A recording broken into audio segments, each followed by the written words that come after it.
you're announcing this major new deal with Sanofi. Walk me through it.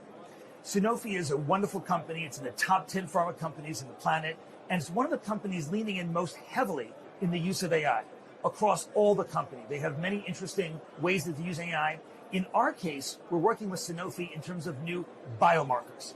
As you know, in the realm of biopharma, it's very important to have new treatments, but it's also critical to have new diagnostics, ways that we can tell, does this person have this disease? Is it progressing? Is it not? And our work with Sanofi is centered around this. How do we accelerate the work towards valid biomarkers that we can do with a simple blood test in order to understand what the status of the health of that person is?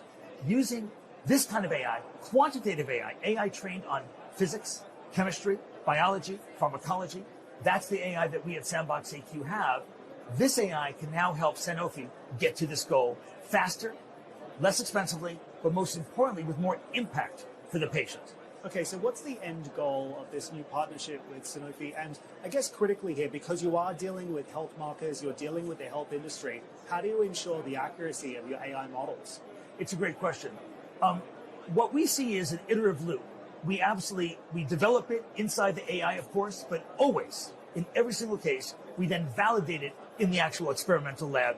And so we synthesize the drugs that are made or the biomarkers that are made, and we test it in the real world. And we bring that data back into the AI and start again.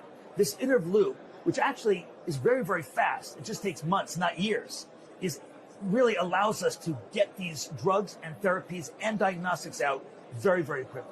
So the real goal is, how can we change the biopharma industry from a hit-based business where once in a while there's a success, but most often failure? Right now, Dan, in clinical trials worldwide, there's a 90% failure today of drugs that come into clinical trial compared to those that succeed in coming out.